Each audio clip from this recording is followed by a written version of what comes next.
Howdy folks, Jambareeqi here, and guess what? I've reached 7,000 subscribers! What a milestone! A big thank you to every one of you who subscribed to my channel. To celebrate, I'm going to be counting down my personal top 5 favourite episodes of the anime series Ouran High School Host Club. Ouran High School Host Club centres on a teenage girl called Haruhi, who has become an honour student at Ouran High School, a grandiose academy for descendants of wealthy upper-class tycoons. One day, Haruhi is looking for a place to study, but accidentally ends up in a host club made up of vain, eccentric boys. Haruhi feels uncomfortable, accidentally knocks over an expensive vase, and must now pay her debt by posing as a male host at the club and entertaining the beautiful but naive ladies who request her. While being a member, she gets to know all of the hosts, including the handsome but foolish club leader Tamaki, the cool business-minded Kyoya, the naughty twins Hikaru and Kaoru, the adorable little Honey, and the silent badass Mori, each of which use their good looks and unique personas to charm customers. I really love this show. It has a wonderful sense of humour that makes me laugh until my stomach hurts, but it also cleverly deconstructs the cliches and tropes of anime itself. Its characters may be introduced as archetypes, but they become rounded into humanised people we can sympathise with. On the surface, it's a very silly reverse harem comedy show, but it does have lots of depth to it. It explores themes like family drama, business politics, gender culture, the loss of loved ones, what it means to be a twin sibling, and the powerful impact that new friends can make on someone's life. I've watched this show so many times, and would even put it on my top 10 favourite anime TV series list. So, without any further ado, let's count down my personal choices for the top 5 best episodes of Ouran High School Host Club. Kiss, kiss for love.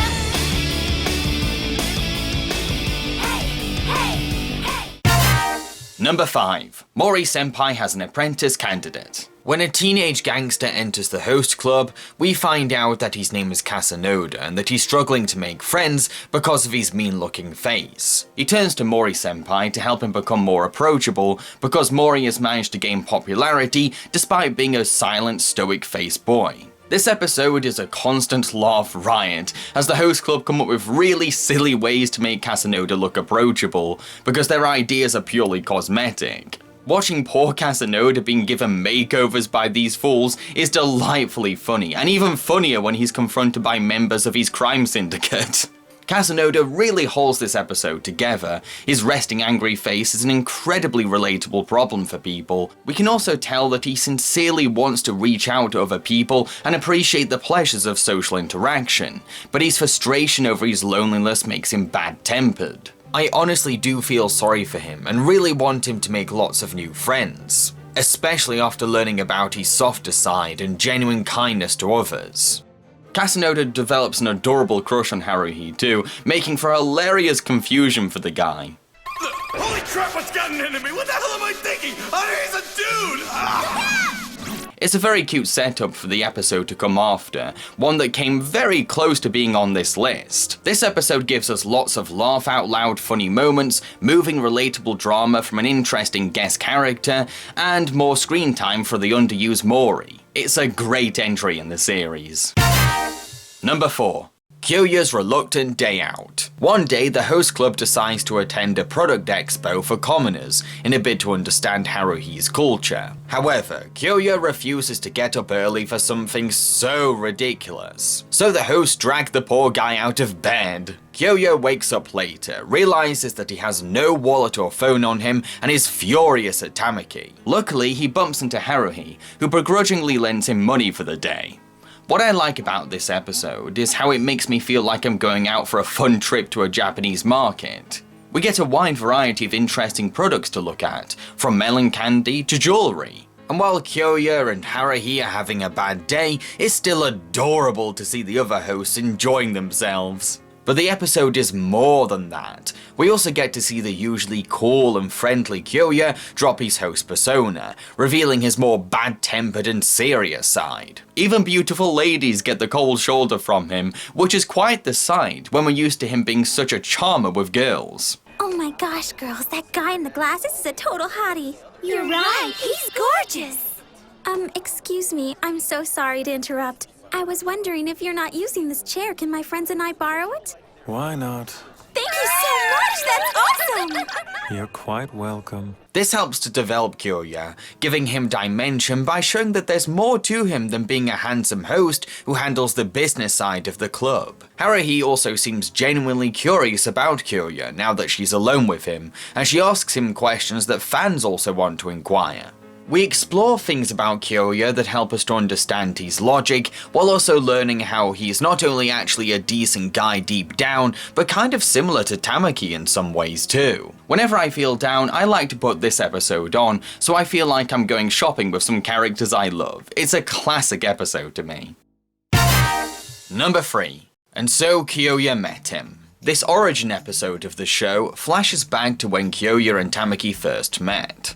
Kyoya's initial impression of Tamaki is that he's a dumbass, but he has to keep his cool, because this boy is the son of an important businessman, the chairman of Ouran High School, and Kyoya wants to impress his dad by proving that he can make good connections. However, the more ridiculous, demanding and naive Tamaki behaves, the more Kyoya starts to lose control of his temper. The fantastic thing about this episode is the comedic setup for pairing these two together. They couldn't be any more different from each other, and pressuring them to be friends is a disaster waiting to happen. While Kyoya is a cold and calculated boy with only his future career in mind, Tamaki is a happy-go-lucky moron who just wants to have fun. This results in some hilarious comedy, because we can tell that Kyoya is about to lose his shit internally, but he must retain his cool persona while this buffoon talks out of his arse. Of course, he does eventually snap, after Tamaki admits that he has no interest in inheriting his father's business, which insults Kyoya, who will never have that opportunity as his father's youngest son. Do you expect me to believe that crap?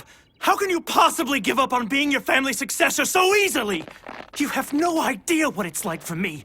You actually have a chance at it. All you have to do is try. Take advantage of your fortunate circumstances. Don't you realize the position that you've been blessed with? However, Tamaki actually helps Kyoya realize that he can break free from the barriers of being the youngest son by simply taking his own path outside the limitations set by his father. And that's where the host club idea comes in. Hey, Kyoya, I just had the most brilliant idea. We should start a club together. We could start our club activities as soon as we get into high school. And we can finally make use of our good looks with a high school host club. This episode is a great prequel for the show that helps explain why Kyoya befriended Tamaki and was willing to found the host club with him. But it's also just a very funny comedic setup, because we can't help but laugh at Kyoya trying to keep things together for the sake of impressing his dad, while Tamaki's overwhelming personality drives the poor guy nuts. Number 2. The refreshing Battle of Karuizawa. In this episode, Haruhi ends up taking a summer job at a quaint bed and breakfast in Karuizawa.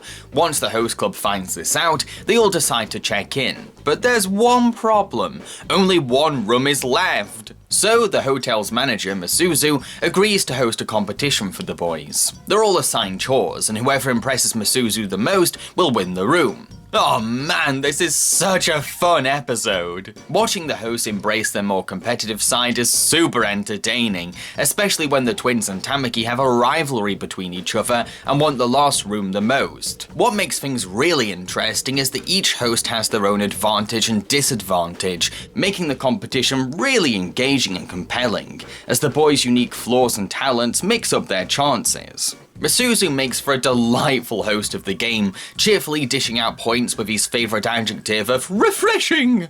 Fine, fine. Not exactly subtle, but they do get the job done. So, 5 refresher points for them. Mori, the legs on this table are wobbly. Would you be a dear and fix it out back, please? And sternly punishing hosts with deductions if they slack off or fail. You may not believe this, but this is the first time I've ever held a hammer in my life. Just watching you work makes me feel tired. You there! No complaining. 3-point deduction. The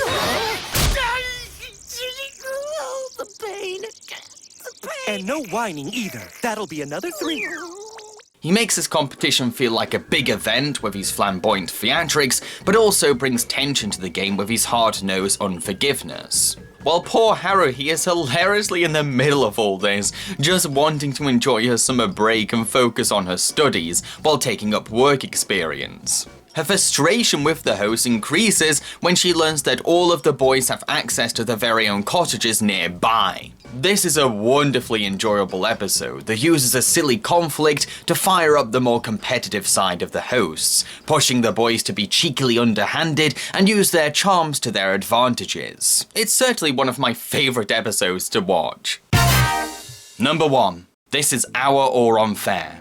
In the last episode of the series, Tamaki not only announces that he's dismantling the host club, but also getting engaged to a woman called Lady Eclair, a decision that's pressured on him by his grandmother. To make things worse, we later find out that Tamaki is planning to move to France, so he can return to his mother and feel less of a hassle to the club members. The hosts feel torn apart by all this, so they work together to get Tamaki back and let him know how much he means to them. This episode really does feel like a climax to the show. There's a sense of gloom in the atmosphere as we see the hosts feeling broken by this sudden news and uncertain what to do with themselves without the club, making us feel sad about the whole ordeal and somewhat believing that it may be all over. But once the hosts find out that Tamaki is about to board a plane for France, things kick into action. Each host plays a valuable part in the mission. Kyoya leads the brigade, the twins helm the carriage, Honey and Mori defend the club from attacking enemies using their martial arts skills, and Haruhi is the one to finally reach Tamaki.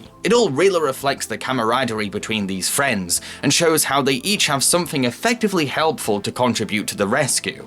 We've grown to love these characters, so we genuinely don't want things to end, and we can't help but cheer the club on as they frantically chase after their lovable, dopey leader, and demonstrate how much they've closely bonded after all their hijinks and adventures. This episode shows the real depths of how important the club is to the hosts, what lengths they'll go to keep it alive, and how much they appreciate Tamaki for bringing them all together. If it wasn't for Tamaki, then the two of us would still only be lost souls. We were able to become friends with Haruhi and the others because the host club brought us together. To think that all of it could end so suddenly like this is something that I can't tolerate! It's a finale that truly captures the heart of the anime, while also making us wish that this wasn't the last episode. Please, make a season 2! Everyone loves being in the host club. We really do. Even me, Senpai. I love being part of the host club too. So those are my choices for the top 5 episodes of Ouran High School Host Club. Now, I'm not saying that all the other episodes are bad. I love a lot of the other episodes.